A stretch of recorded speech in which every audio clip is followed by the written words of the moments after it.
SAP is an ERP that is very specific. It's gonna sit on top of all the critical processes within the company. The business logic is key. Not only developed application where you're gonna have maybe some forms, some interaction with the backend API and the front end and share the information. It's very much more complex. The end-to-end workflow with all the module within SAP are very specific and proprietary. You have very specific ABAP code that transits data that are very sensitive within the application. You have financial transaction, you have wire transfer, you have, for example, information about salaries, procurement. So we need to keep it a crown jewel within the organization. When you have transaction for payments. Welcome to Season 4 of The Elephant in AppSec, the podcast to explore, challenge, and boldly face the AppSec elephants in the room. I'm Alexandra, your host, AppSec enthusiast, and growth manager at Escape. Today, I'm joined by Oumaima Baira, Directrice of Enterprise Security at Deloitte. With nearly a decade of experience, she's helped organizations strengthen their defenses from DevSecOps and SAP application security to enterprise-wide security strategy.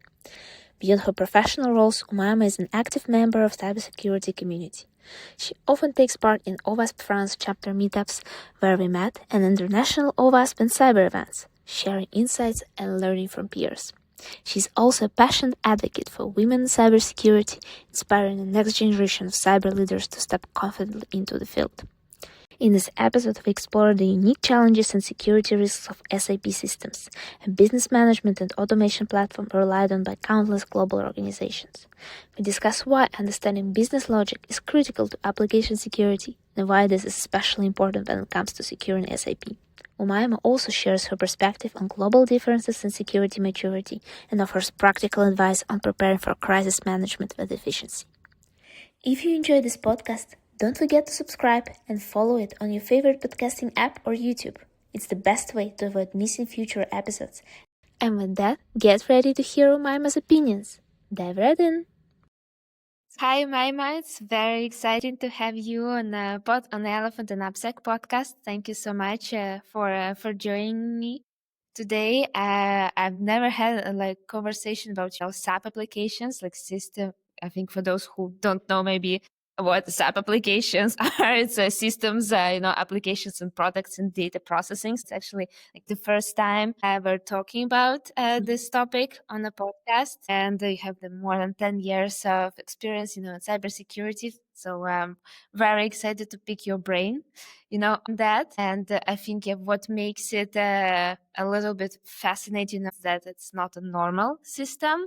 It's very, specific.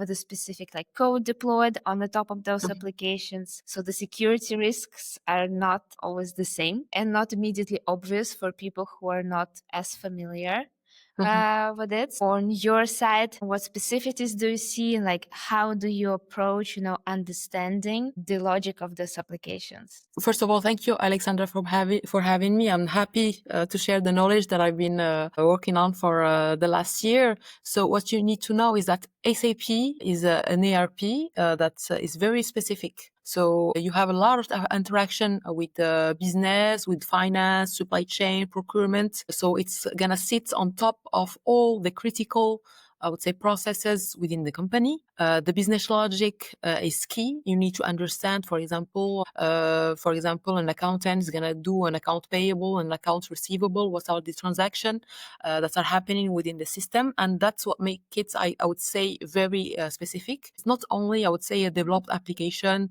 where you're going to have maybe some forms, some interaction with the backend API and the front end and share the information. It's very much more complex. The end-to-end workflow with all the module within SAP are very specific and proprietary. You have very specific ABAP code that transits data that are very sensitive within the application. You have financial transaction, you have wire transfer, you have, for example, information about salaries, procurement. So this is how we need to keep it a crown jewel within the organization. When you have transaction for payments, usually what we try, and I try to focus on when I try to work on SAP, is really to focus on the controls, meaning that identify what are the different, I would say, modules that are deployed within SAP and where it's going to hurt the most. For example, if I have, for example, some risk for violation, when I have some risk for fraud scenarios, and catch the logic behind the IT logic, where I can have, for example, a misconfiguration or hardening that needs to be performed on the components, either I would say on the infrastructure level, on the middleware level, or the application level. And this is where I try to focus on. So this is what makes it very specific. You have an overview with the very, I would say, proprietary module, proprietary protocols that go through from an SAP module to another, from a transaction to another. You have from, I would say, the application view to the last C code when you have the menu that allow a user, for example, to perform an operation. So you need to have a whole holistic view in order to approach the SAP systems. There are a lot of components that need to be integrated in the system, and you already have the process, of mapping them. How long does it take to map everything, to understand what goes inside the application, what comes out, what data, comes out from the application? How long does it take you to map everything? And is there like a precise process in place? So for a person that is starting, I think the first base is to understand the business transaction. You cannot go and assess an SAP system if you don't know how the procurement work, how the account payable is transformed to an account receivable, how it goes to the ledger. So I think that's the first step. Someone needs to understand the business processes. But then again, from, I would say, more IT perspective, what we have seen in the past is that it takes usually, I would say, for someone that is IT oriented, I think it will take around 1 month, I would say, of deep dive into the code, reviewing the module, getting the interaction with the business process owner, because what you also need to understand is that SAP are not systems that are going to be applied only to a function or a specific, I would say, company, country within the company. Is going to be a whole system. So the person needs to understand what are the specificity for each country as well, to understand what's going to be the baseline, the normal baseline for an SAP system to be running. So if I take an example, okay, Japan and France, regarding, for example, the payment, for example, of the social security, or other transaction linked to social contribution. So you need to understand that in France, it's done monthly, but in Japan, it's going to be done quarterly. So these are operations that needs to be tagged normal, and you will see the flow information go through there.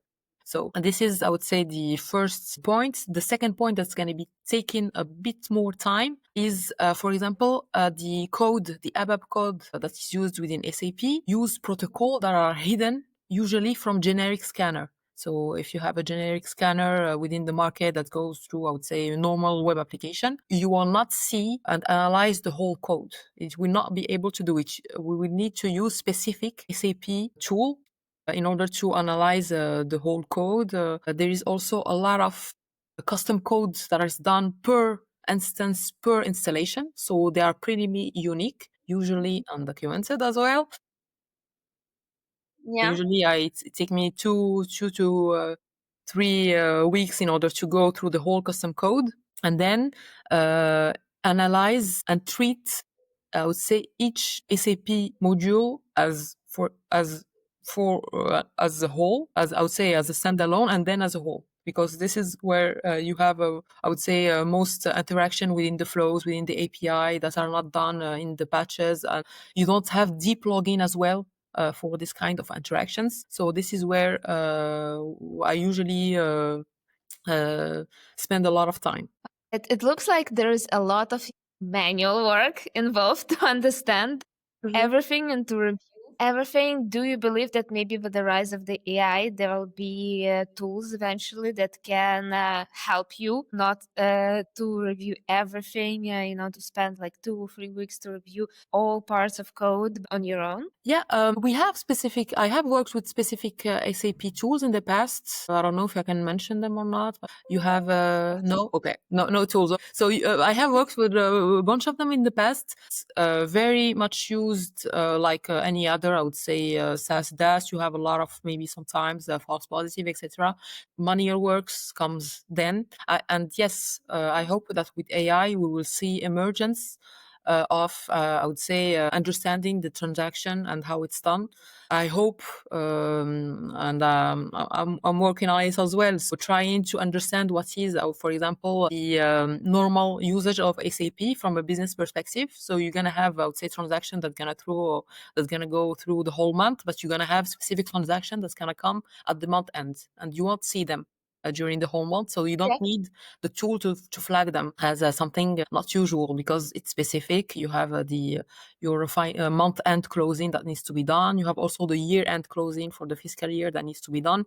So feeding out, I think, this kind of information into AI can be very helpful and for sure reused for other analysis that can be done for other assessments, some specific use cases that can be done for each country. For example, in France, we have a lot of, I would say, in transaction that go through, for example, the tax declaration for the VAT to the government online portal, for example. And the US, they have another system for the IRS for the payment per check or the electronic fund transfer. This is something that we need, I think, feed the tool. And yes, it will definitely be an accelerator in order to have more efficient results and lesser false positive. Yeah, I think you mentioned like a lot of differences, between the countries and how each payment flows work. You mentioned Japan, the US, France. Do you think that sometimes when it comes to security of application, depending on the country, quite often the maturity is different? Like the maturity, in the US is very different from the maturity in certain countries in Asia. And you're like, how does this, maturity influence the way like people understand, like the way people prioritize maybe security of SAP application? What I've seen is that when you have, for example, some specific sector, it's more linked to sector rather than countries, I think. When you have specific sector that go, for example, for military, operation, industries, they tend to have, I would say, controls on the SAP system. So they can have their own instance separated. You need to have national only, national tend to have more controls on the SAP system. There is also a good point regarding, for example, more the Nordic country within Europe, because they are heavy SAP users. You have a lot of GDPR, SOX pressure that came in the last years, and that I would say that has bring awareness in the past to this country in order to apply, I would say, more heavier control. Most of them went to GRC, governance, risk, and compliance, in order to assess, for example, the toxic combination in terms of usage, to understand, for example, what are the critical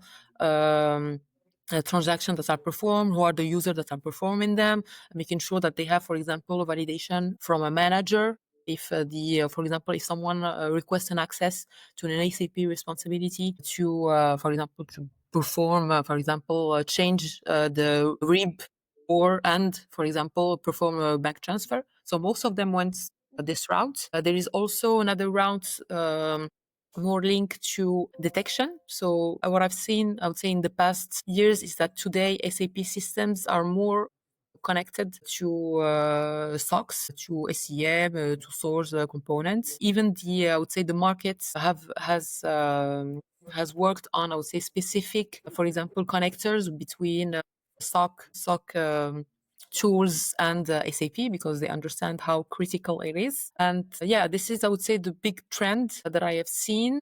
And there is also a big trend also regarding the availability of the SAP system. So you don't have only the transaction, of course, you have also the, I would say, the infrastructure.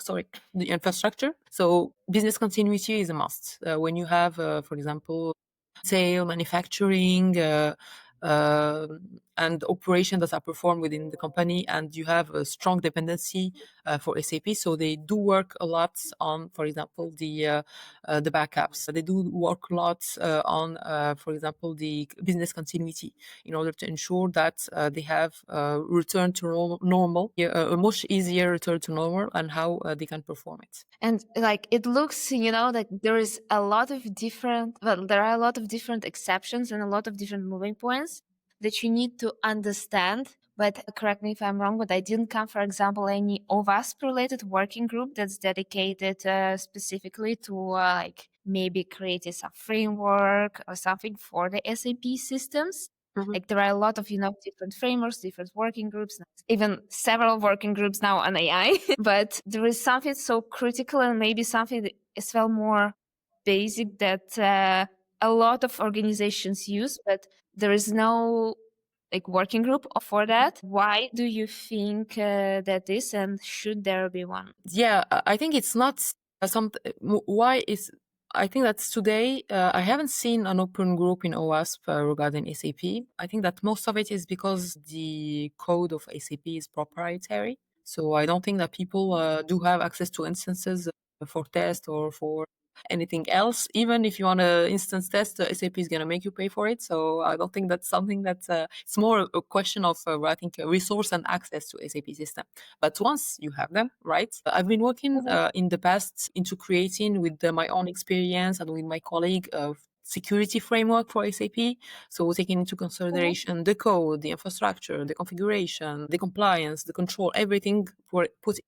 And some clients were very much pleased to see that, because they need to have, I would say, a common baseline to see what kind of RFC gateway rule do I need to enable for program execution, what needs of privilege I need to give to my internal technical user, to my external technical user. What do I need to encrypt because I'm paying for encryption and there is so much data in SAP? What are the specific, for example, files that I need to encrypt? How do I check what is hard coded in the middleware? Do I need, for example, to make sure what is from a SOAP endpoints exposed with the strong authentication or what is encrypted? There is also a lot of things around SAP. If you want to have a drop zone for example, attachments to put in, for example, an invoice, a purchase order, they don't usually use also antivirus on them. So they can be vulnerable to malicious payload. You have some ticketing with that allow, for example, for credential spoofing within SAP. So I've worked with that on the past, and within my organization, within my colleague.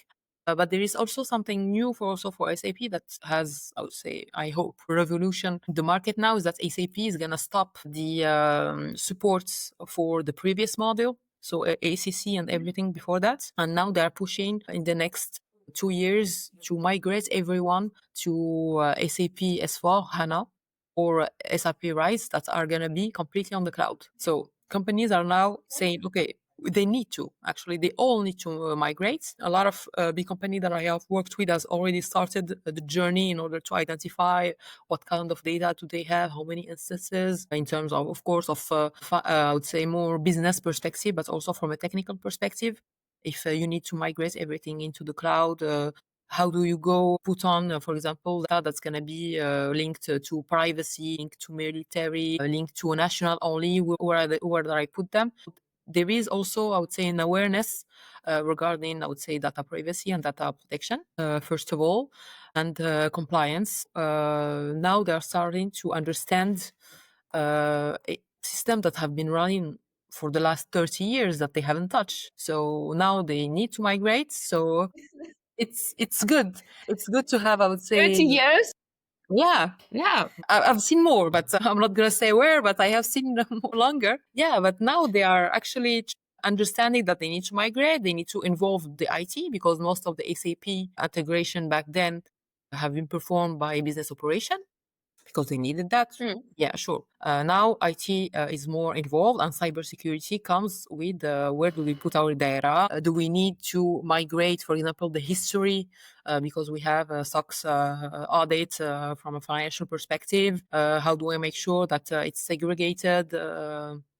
from, for example, an instance to another, that I don't give access to everyone. So yeah, I think that's no working group so far, I would say, on the overall community. But I've seen, I have worked on specific framework for SAP security. I've seen a couple also on the market, but what you need to understand, it's not going to be tackled from, I would say, a cyber pillar alone. So it's going to be cyber, IT transformation, and business processes. So this is, I would say, the three main components that needs to be taken into consideration to make sure that the SAP security framework is going to be the most accurate, specific possible. Yeah, I think maybe you need to publish an article, on that topic, or like a guide, because I think it can be very interesting to have that for people who are tackling the same challenges, because I'm pretty sure it's not the only one.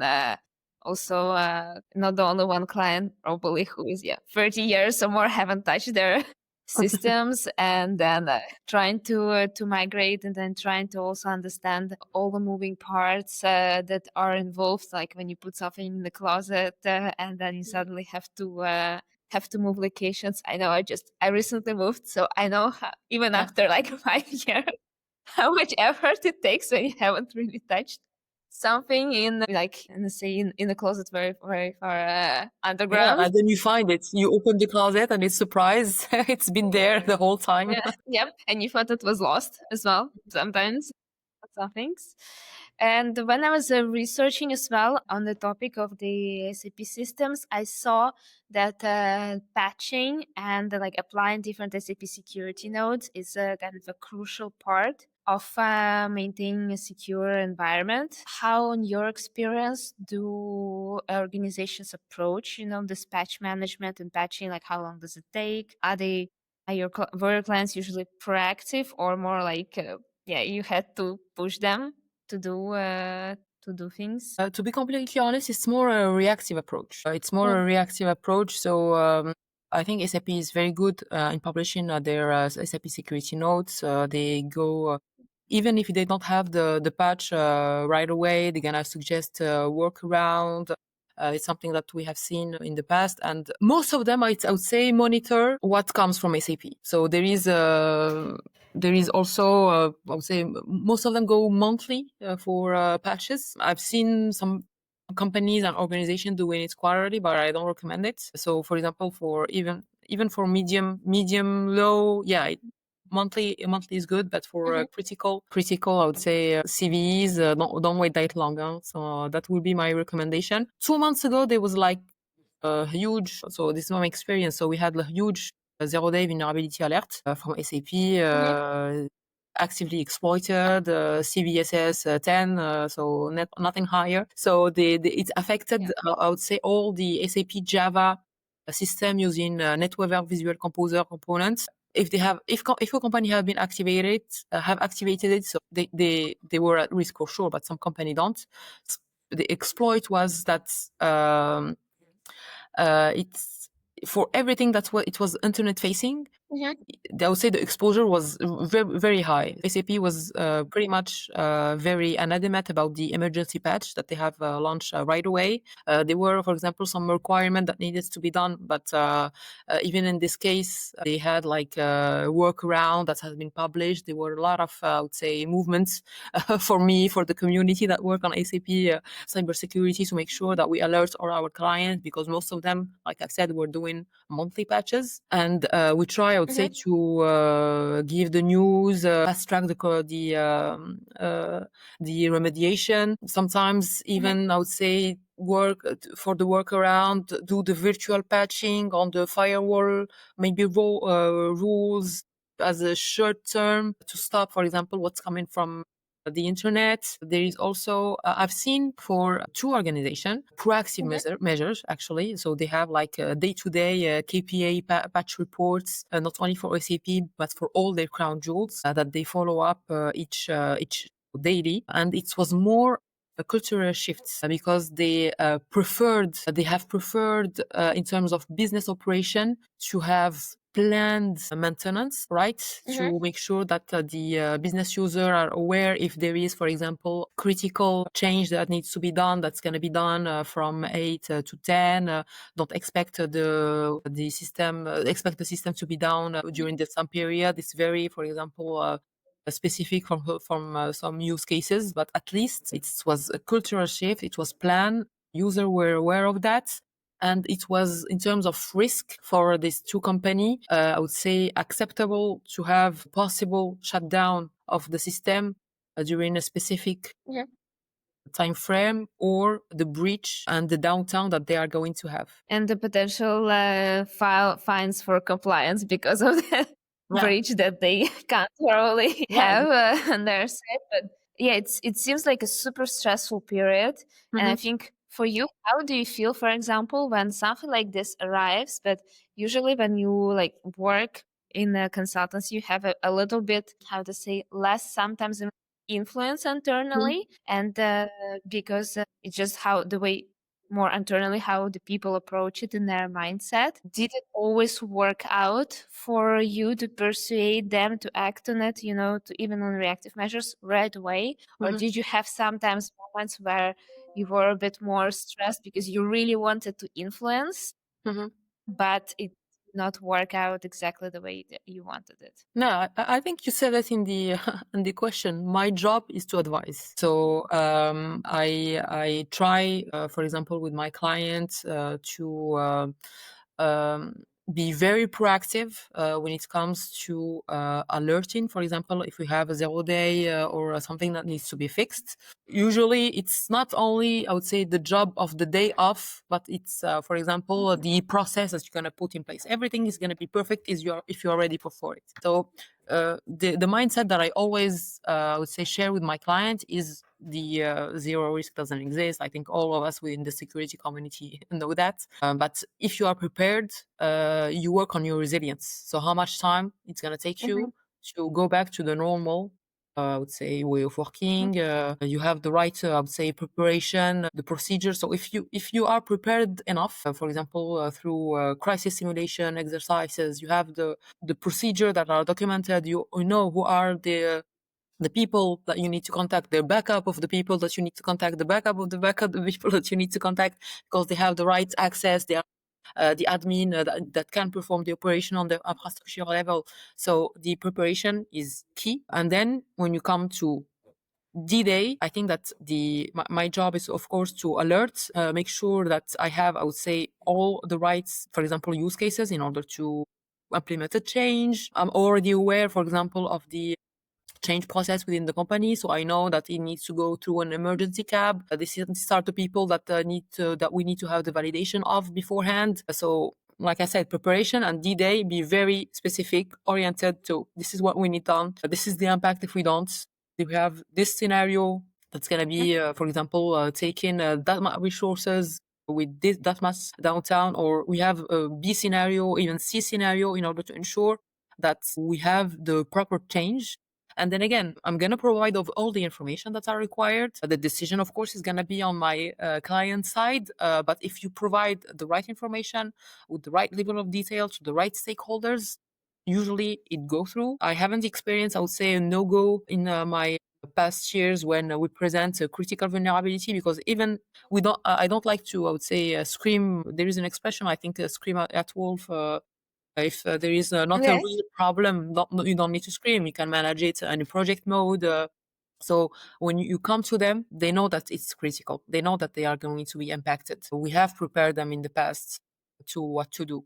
And unfortunately, most of them have already experienced, for example, a breach, a cyber attack, or somewhere. So they know that they are, I would say, from an IT perspective, it can paralyze the whole companies. They are, I would say, prepared mentally, and they know that they don't want to have, even in terms of, I would say, emotion experience. It's a bit tense.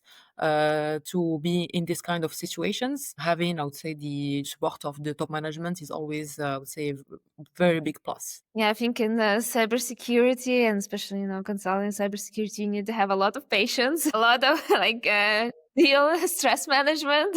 Whenever it's a bridge over different, every personality, the contact is going to be different. And you spend more than 10 years working cybersecurity in that field. And I think within the past, especially probably the past years, we've seen the rise of a lot of different systems like SAP that we discussed, Salesforce, ServiceNow, Oracle. They just basically the private organizations, they grow and they tend to operate kind of in silos, as you mentioned, that's one of the reasons why OWASP don't have a dedicated project for that, because it actually costs money to get the license and operate there, but they're so huge and they influence so much in the industry. Do you think the fact that they kind of operate in there, despite releasing all the security notes, all the time and consistently, the fact that because they kind of operate in this closed ecosystem, it ultimately might introduces more security risks? Yeah. So what I've seen a lot is that you have a lot of companies that gonna have not only one system, ERP, big. They're gonna have SAP and Oracle. They're gonna have SAP and Salesforce. So they're gonna use it separately for different use cases, and most of them are gonna have siloed identity and access management, siloed login, siloed patching. So if it's done, so best case scenario, if it's done, it's gonna be siloed, right?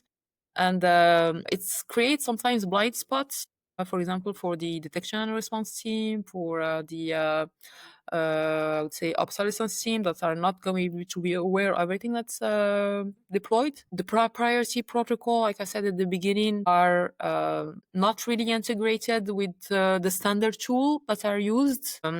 Most of them, even if they are used within the company, you have, I would say, some integration cross-platform in order to have this data from one to another, etc. So that can happen. The vendor, I would say, cycle remediation is very specific, and you don't have, for example, something that's going to come across the whole platform. So my recommendation, and what I have done in the past, is that to make sure if you have central systems like the EIM system, so to make sure that you have the right connector with SAP, with Salesforce, with ServiceNow, because you have some kind of intelligence in the federation, because it's going to tell you, okay, I can see, for example, that this user have access to 2-3 applications, but even cross-platform, he's going to have sensitive access or a toxic combination. So you have some intelligence today within the system that will allow you to do so. It's not only within a system, because I can maybe have, for example, the configuration done on SAP, launch it, it's going to open something on ServiceNow, and then I would be able to complete it on ServiceNow. Doesn't matter if you have separation between system, you also have to have an overview cross systems. You have also another, I would say, that I propose usually to my clients is to make sure that, for example, the process are identified. So it's going to be, again, business perspective. The end-to-end workflow that needs to be done. And then you have the IT system that comes through. And then I'm going to, for example, do mitigation controls on different system. But at least the consolidation is going to be for the whole process, end-to-end. I do also recommend, I would say, a bit of configuration review, test at least once a year, to be able to identify, I would say, which are the huge gap that you're gonna have and you're gonna find. Right? Not only address them, of course, when you have not only address them at the end of the results of the assessments, but to go a bit deeper. I've had clients in the past with SAP and other systems. We go each year to do an annual pen test or an annual assessment. Each year, same results. So they patch what they need to. They're gonna, for example, Nothing changes. nothing changes. They're gonna, for example, do the certification. They're gonna do, for example, a review of the access control. They're gonna review the inbound RFC ODA payload because it's trusted and there is no scheme to check, for example, the length or the data that is done. So they're gonna do it and remediate at when they have the results, but it's gonna be a much deeper concern because the process is not updated. If I come the first year and I see the result, we give the recommendation. Second year, okay, no, I think this is not gonna work. Let's stop the pen test. You're gonna have the same result. So let's go back to the process. We will find out that someone, for example, is creating or giving the responsibility of other colleagues that have been deleted or that left the company to other people because they need just to ensure business continuity. And we will have this cycle that repeats itself each year. So the best thing is to go to the root cause and fix it at the root cause. Yeah, basically people don't learn from their mistakes. No, they That's do, I think especially. now we need to Yeah. just maybe highlight where to put the efforts, because sometimes you're going to put in effort and it's not going to be very efficient in the long term versus correcting it once and for all and then done. And people are usually happy with that when you say that. Yeah, I think so they don't find out again the next year the same problems, and they understand what was also the root cause and the problem at the start. Well, in this season, I have one special question at the end of each episode. What is your least favorite security buzzword? This is a tough question. I think a lot of people are gonna disagree with me, but zero trust. Zero It's trust. nice.